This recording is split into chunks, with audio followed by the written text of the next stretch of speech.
Meditações no Evangelho de Lucas, dia 6. A cura de um paralítico. Lucas 5, de 17 a 26. Nesses versículos, um milagre triplo atrai nossa atenção.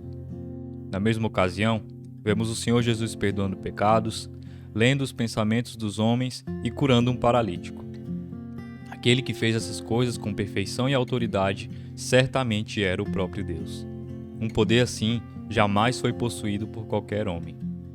Inicialmente, devemos observar nessa passagem o esforço que os homens podem fazer quando estão seriamente interessados a respeito de alguma coisa. Os amigos de um paralítico queriam trazê-lo a Jesus para ser curado. A princípio, foram incapazes de fazer isso por causa da multidão que cercava o Senhor. Então, o que eles fizeram? Subindo ao eirado, desceram-no no leito, por entre os ladrilhos, para o meio, diante de Jesus. O objetivo deles foi alcançado. A atenção de Nosso Senhor foi atraída ao paralítico e este foi curado. Através de esforço, trabalho árduo e perseverança, seus amigos foram bem-sucedidos em que ele recebesse a grande bênção da cura completa. A importância do esforço e da diligência é uma verdade que percebemos em todas as áreas do nosso viver. Em toda profissão, serviços e negócios. O esforço é o grande segredo do sucesso. O homem prospera não por causa de sorte ou coincidência, mas por causa de trabalho árduo. Os negociantes e os banqueiros não acumulam fortuna sem trabalho e dificuldades. Os advogados e os médicos adquirem experiências somente por meio de estudo e diligência. Esse é um princípio com o qual todos os filhos do mundo estão perfeitamente acostumados. Uma de suas máximas favoritas é: sem esforço, não há resultados. Devemos entender que o esforço e a diligência são essenciais ao bem-estar e à prosperidade tanto de nossa alma como de nosso corpo. Em todo o nosso empenho para nos achegarmos a Deus e nos aproximarmos de Cristo, temos de mostrar a mesma seriedade resoluta exibida pelos amigos desse paralítico. Não podemos deixar que dificuldade alguma nos impeça, tampouco que um obstáculo nos prive de fazer aquilo que realmente contribui para o bem de nossa alma. Em especial, temos de manter isso em mente quando nos referimos ao assunto de ler regularmente a Bíblia, ouvir a pregação da Palavra de Deus, observar o dia do Senhor e dedicar-nos à oração particular. Em todos esses assuntos, precisamos estar atentos contra a preguiça e a atitude de ficar apresentando desculpas. A necessidade tem de ser aquilo que nos motiva a descobrir a maneira de mantermos esses hábitos. Se não podemos praticá-los de uma maneira, devemos descobrir outras maneiras de mantê-los, mas precisamos ter em mente que os realizaremos. A saúde de nossa alma está em jogo. Devemos preservar tais hábitos, ainda que estejamos passando por inúmeras dificuldades. Se os filhos deste mundo se esforçam tanto em busca de uma recompensa corruptível, temos de nos empenhar muito mais em busca da coroa incorruptível. Por que os crentes se esforçam tão pouco em sua vida espiritual? Por que nunca encontram tempo para orar, ler a Bíblia e ouvir a pregação da Palavra de Deus? O que justifica sua constante atitude de se desculpar por negligenciar os meios da graça? Como podemos explicar que homens tão zelosos em assuntos relacionados a dinheiro, negócios, prazeres, política, não façam nenhum esforço em benefício de sua alma? A resposta a essas indagações é simples e curta. Esses homens não pensam com seriedade a respeito de sua salvação. Não percebem a enfermidade espiritual. Não têm consciência de que necessitam de um médico espiritual. Não sentem que sua alma corre o risco de perecer eternamente. Não veem utilidade em se esforçar no que se refere à sua vida espiritual.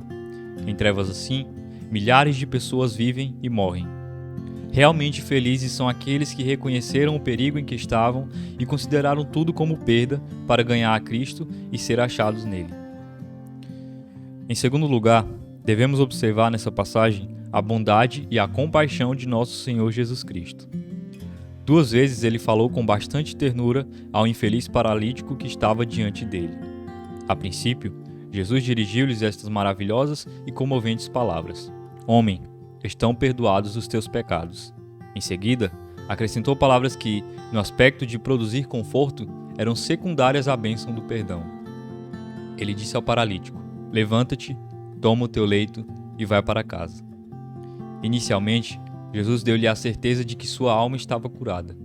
Em seguida, afirmou-lhe que seu corpo estava curado e o mandou para casa, regozijando-se. Sempre devemos lembrar esse aspecto do caráter de nosso Senhor. A amável bondade de Cristo para com seu povo nunca muda ou falha. É um poço profundo do qual ninguém jamais encontrará o início. As águas desse poço começaram a jorrar desde a eternidade, antes que os membros do povo de Deus existissem. A amável bondade de nosso Senhor os escolheu, os chamou e os vivificou quando estavam mortos em delitos e pecados. Ela os atraiu para Deus, transformou o caráter deles, outorgou-lhes uma nova vontade e colocou em seus lábios um novo cântico. A amável bondade de nosso Senhor os suportou em toda a sua obstinação em pecados e jamais permitirá que se afastem de Deus.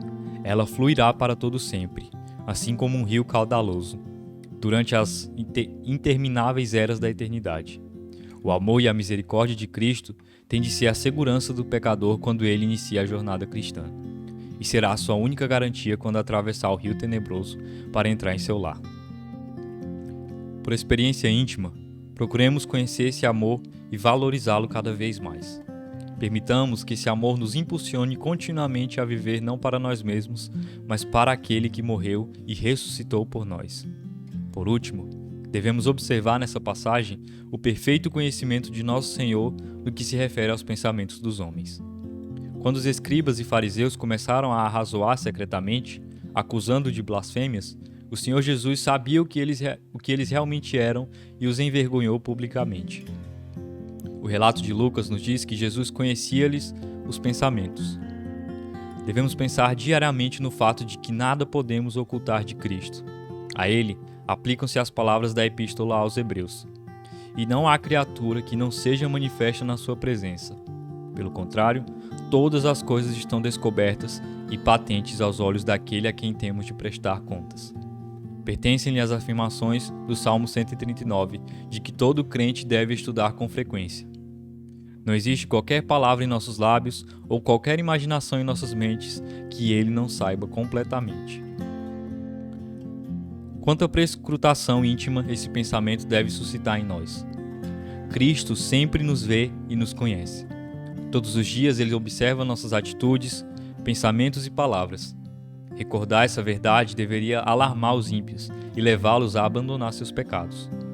Sua impiedade não está oculta, e um dia será completamente manifestada, a menos que se arrependam. Isso deveria causar pavor nos hipócritas, devido à sua hipocrisia. Talvez eles enganem os homens, mas não estão enganando a Cristo. Isso deve trazer conforto e ânimo a todos os verdadeiros crentes, os quais devem lembrar que um amável Senhor os contempla e viver cientes desse fato. Acima de tudo, devem reconhecer que, embora sejam desprezados e zombados pelo mundo, eles são justa e corretamente avaliados pelo seu Senhor. Podem dizer: Senhor, Tu sabes todas as coisas, Tu sabes que eu te amo. Que Deus abençoe e até o próximo episódio.